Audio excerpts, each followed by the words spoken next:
Welcome. Unprecedented times call for unprecedented measures.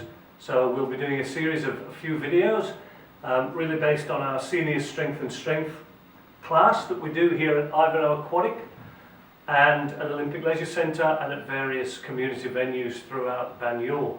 My name's Stewart Morritt. I'm a personal trainer at Banyule Leisure, as well as the instigator of the senior strength and stretch classes that we now run. So I'll be taking you in this first video. We'll go through, it's a simple body weight warm-up. So it's the one that we usually do at the beginning of each class. All we need is a chair and our body, and as we go through it, I'll just explain what we're using and what part of the body we're using and the benefits of that, and a little bit of biomechanics as well. So we usually start with a little bit of relaxation. So sitting in the chair with the back nice and straight, back off the back of the chair, and we are simply going to create tension in the shoulders by shrugging and then breathing out and relaxing that tension down. So we'll do that 6 times. So big breath in, shrug, and big breath out, and relax. Very good. And again, big breath in, and out for 2, and big breath in, and out for 3, in, shrug, and out, and big breath in, and out. So we carry a lot of tension in our shoulders and in our neck, which is why we're starting with the shoulders and the neck, just to create that tension and then release all the tension away. This time, shrugging, breathing in, and this time as we breathe out and we release the tension, we're dropping the shoulders back and down. So that's scapular retraction. Perfect antidote to those kind of computer shoulders. So for all those people that stoop forward with their shoulders for their job or for most of the day, this is the perfect antidote to that. So getting those shoulders up to the ears and then rolling them back and down, and up to the ears and then rolling the shoulders back and down, breathing out, releasing that tension with the outward breath. Fantastic. Shoulders from here, we'll just laterally just do arcs of the shoulders, and then when you've done that 6 to 10 times, we'll just do the same movement forward. So just breathing out as you lift. So we're always breathing out on the exertion part of the exercise, which is the hardest part of the exercise, gets the outward breath. Fantastic. Every now and again I'm going to throw in a challenge. Your first challenge is this one. See if you can do that. Don't worry if you can't, it's just a challenge. How'd you go? Good. Alright, so that's the shoulders, should be a little bit more relaxed. Now we're going to move into the neck. Very simple neck exercises, but a lot of tension can be created in the neck. So this is very gentle. Should have said at the beginning of the class that all this is a movement of every joint. So we're just going to go through every joint in the body, and off every joint runs every ligament, tendon, every muscle. So it becomes a full body workout just by addressing the joints.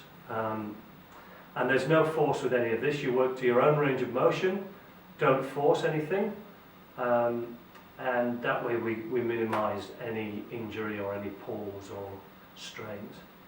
So nice and gentle, just looking to the right hand side and center, and then looking to the left hand side and center, and right, center, left, center, right, center, left, center, and one more time to the right and to the left and right and left.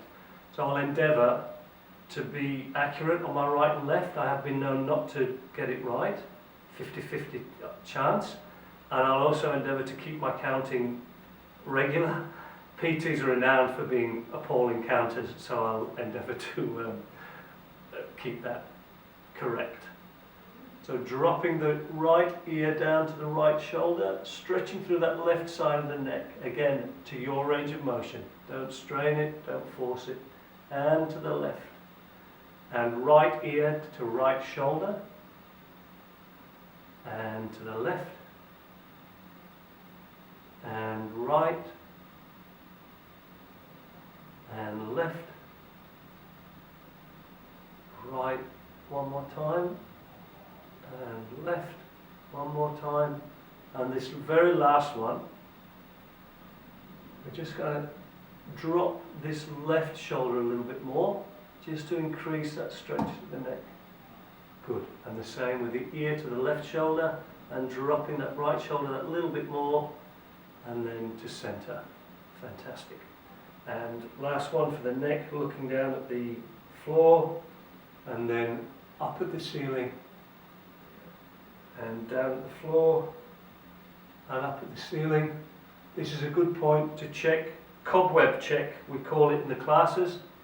So you'll be sitting at home doing these exercises, you'll be able to see how many cobwebs or how much cleaning needs doing both on the floor and the ceiling.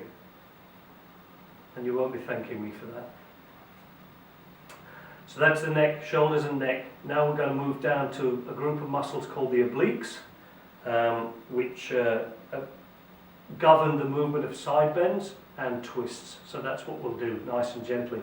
Hands here about the chest, and we're just going to twist to the right hand side and then to the left. Breathing out and twisting to the right and twisting to the left. And just warming up those oblique muscles. And 4, and 4 to the left, 5, 5 left, 6, and 7. I'm going to do 10 of these, 8, 9, and 10. Very good. Hands just at the back of the head, no pressure, just resting in there. And we're doing side bends. Just bending to the right hand side and then to the left hand side. No force, your range of motion. 2, 3, don't forget your breathing. Breathing out on the exertion part of the exercise. 6, I believe, might be 7, and I'll do 3 more anyway. 8, and 9, and 10 right, and then 10 to the left. Fantastic. So we should still be on the front of the chair. We shouldn't have slipped back. So our back should have been nice and straight for all of that. But now it's really important that you keep that distance between them, because we're going to do a abs exercise, so abdominal muscles. So again, hands at the chest level, and back to the chair and forward, back until you touch the back of the chair and forward. 3, 4, breathe in, breathe out. 5, in, out for 6, 7, 8, 9, and 10. Beautiful, well done, excellent. All right, so we're moving now into the hips, and then we can do hip flexor sitting down. So we're working these. So we're working these hip flexor muscles. Again, we're on the front of the chair, so there's no resting on the back of the chair. Hands out to the side, and just lifting the knees up towards the chest. You don't have to get the knees all the way to the chest, just lifting them up towards the chest. That's 3, that's 4, and that's our hip flexor exercise. 6, and 7, 7 left, 8, 8 left, 9, 9 left, 10 and 10 on the left hand side. Excellent. Next one, we're moving down to the knee. The knee is a hinge joint, so it does two things. It flexes and it extends. When it extends, it uses the quad muscles, which are your biggest muscle group, the 4 muscles that make up the quadriceps. And so we're just warming those up by doing extensions of the knee, which is very simply just straightening the leg. Again, the back's off the back of the chair, nice and upright. 3 and 4 and 5 and 6, 7, 8, 9 and 10. Very good. Challenge number 2. We might throw some of those exercises, put them together. So we're going to be doing our twist, oblique twist and hip flexor together. So it looks a little bit like this. So elbow towards knee, knee towards the elbow. You don't have to reach it, you don't have to touch them. It's just putting those 2-3 things together. If you feel like you need a progression, you're ready for something a little bit more advanced, you can do 10 or so of those. Another one you can do is our shoulder exercise with our extensions that we've just done. Very good for core, putting the upper and the lower part of the body together. And 5 of those. You can do 10, you can do 15 if you want it. So that's challenge number 2. Sliding back so that your back is now resting on the back of the chair, lifting both legs, and we're now moving down into the ankles. And our first exercise is a very simple plantar dorsiflexion. So flexing the feet and then pointing the toes.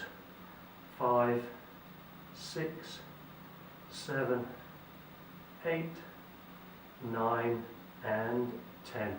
Excellent. Obviously really important to have strong and flexible ankles. Very good for falls prevention. So it encircles now 10 times. Go 10 one way and then 10 the other. I know that wasn't 10, it was about 8, but you could do 10 or 12 if you've got the time. Good. And then the last one is what we call pronation, supination, or inversion, eversion. So it's like the soles of the feet looking at each other and then looking away is how I think of it. So that's another one, very good for the peroneal muscles that runs down the side of the calf. Excellent. Good. So that's our sitting warm-up. There's a few more muscles that we haven't yet warmed up, so we'll do those standing. So nice and gently, just standing out of your chair. I'll do these side on just so that you can get the effect of the whole exercise. And the first one is calf. So we've kind of gone down the front of the body a little bit, and now we're going up the back, working the posterior muscles. So the first thing is what we call our kettle boiler exercise. So this is something you can do a lot at home. When you put the kettle on, when an ad's on, the really annoying ad that you don't like, you can just stand up and do this. 2, 3, 4, 5, so 10 times. Calf raises. Holding onto the back of the chair for balance if you need it. You could hold on with one hand for a progression, or you could go freestanding, up to you. There's a really benefit in this in the calf. There's a muscle pump in the calf which helps the venous blood return back to the heart. So the blood's gone around the body, it's collected all the toxins, it's dropped off the oxygen to the muscles, and then it needs a little bit of help to get back to the heart. And having strong calves really helps that venous blood to return back to the heart, to get reoxygenated by the lungs. And also the lymph fluid as well is helped along by that same calf pump. So really, really beneficial to do the calf exercises. That's why we call it our kettle boiler exercise, and that's why we make it our go-to exercise along with the squat, which we'll come to at the end. So we've done extensions of the knee. The other thing that the knee does is it flexes, and when it flexes it uses the hamstrings, the three muscles that we call the hamstrings. Fun fact, why are they called hamstrings? Well, thank you for asking. I'm glad you asked me that, because it's when they used to kill the pigs in days gone by, they would hang the pig by the three muscles of the hamstrings, and that's why they became known as hamstrings. So we'll warm up the hamstrings, and very simply, just a flexion of the knee, taking the heel up toward the bottom,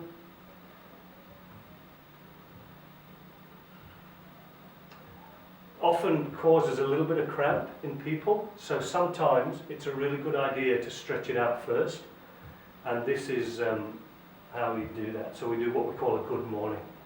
So we'll do 10 of these. If you do feel you're cramping, or feel like a cramp's coming on with that, good to do this. So keep the hamstrings nice and straight, the back nice and straight, and we're just bending forward and then straightening up. So we've taken a step back, there's a bit of distance between us and the chair. Good morning, and straightening up. So pushing back into the hips, making sure that the hamstrings and the lower back are kept straight. And you might do 5 of those. So you're stretching the hamstrings, stretching the lower back, and then you might go back into your leg curls. Fantastic. So we're now into the hip. So I'll just turn around. Hopefully you'll be able to see this. Actually, I might hold on like this. So we've done flexions sitting down, but the hips are ball and socket joint, so really very mobile as a joint. And after the flexion, the other thing it does is an abduction, which is literally just taking that leg out to the side. So you can hold onto your chair should you wish. And really don't force this, because the femur the thigh bone will only go as far as that hip socket will allow it, so there's really no point in forcing it at all. And the other thing to think about is to stay straight, not to compensate by leaning sideways. So try and stay really straight and just take that to range of motion, warming up those gluteal muscles, the medius and the minimus. 10 of those, and then turning around, extension. So this is hip extension. Now this is our single biggest muscle. The gluteus maximus sits right in the middle of the body and is the biggest single muscle. So really important. Really important with this that you keep your knee absolutely straight. If you bend your knee, it becomes another hamstring exercise. So keep the knee straight. You don't have to lift the toes very far off the floor for it to be effective. And you can put your hand here and you can really feel that glute max being switched on, activated, warmed up, ready for our squats which are to come. 10 of those. Fantastic. Very good. So that's a very gentle, nice, easy, to your range of motion, no force, body weight warm up, most of it in the chair, some of it standing up behind the chair.